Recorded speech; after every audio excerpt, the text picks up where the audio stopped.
বিশ্বকাপের মঞ্চে আবারও আলোচনায় শাকিরা। নতুন গান ডাই ডাইয়ে তার সঙ্গে আছেন বর্ণা বয়।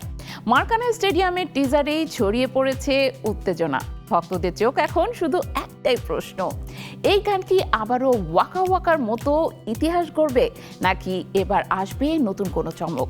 বিশ্বজুড়ে অপেক্ষা চলছে শাকিরার নতুন সুরের জাদুর জন্য। ফুটবল মানেই উত্তেজনা, আর সেই উত্তেজনা যদি যুক্ত হয় সুরের জাদু, তাহলে বিশ্বমঞ্চ হয়ে ওঠে আরও রঙিন। সেই রঙিন আবহেই আবারও ফিরছেন ল্যাটিন পপের রানী শাকিরা নতুন বিশ্বকাপ গান নিয়ে। আগামী মাসে যুক্তরাষ্ট্র, মেক্সিকো ও কানাডায় শুরু হতে যাচ্ছে ফুটবল বিশ্বকাপ। এই আসরকে ঘিরেই শাকিরা উপহার দিচ্ছে নতুন থিম সং ডাই ডাই। এর সঙ্গে এবার যুক্ত হয়েছে নাইজেরিয়ার আফ্রোবিটস তারকা বর্ণা বয়। দুই ভিন্ন সংস্কৃতির এই মিলন ইতোমধ্যে ভক্তদের মধ্যে বাড়িয়ে দিয়েছে কৌতূহল ও উত্তেজনা।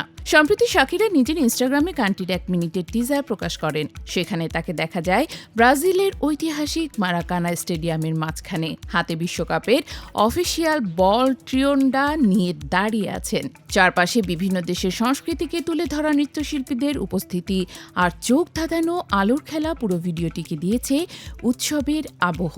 টিজারের শেষ অংশে ভেসে ওঠে শক্তিশালী বার্তা, আমরা প্রস্তুত। এই ভিডিও প্রকাশের পর থেকেই সামাজিক যোগাযোগ মাধ্যমে শুরু হয় আলোচনা।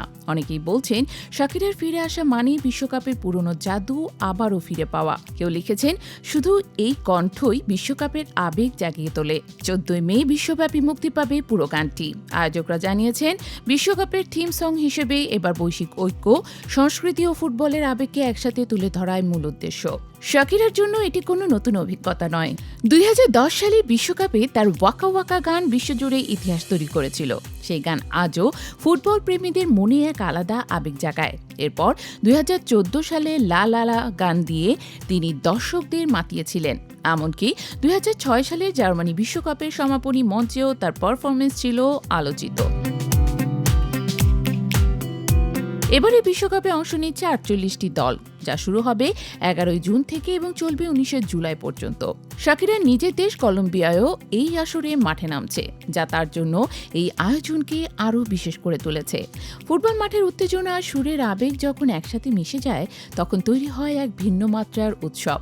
ডাই ডাই সেই উৎসবকে কতটা উজ্জ্বল করতে পারে তা জানার অপেক্ষায় এখন পুরো বিশ্ব। শেষ পর্যন্ত প্রশ্ন একটাই, এই নতুন সুর কি আবারও বিশ্বকাপের ইতিহাসে শাকিরার নামকে নতুনভাবে লিখে দেবে?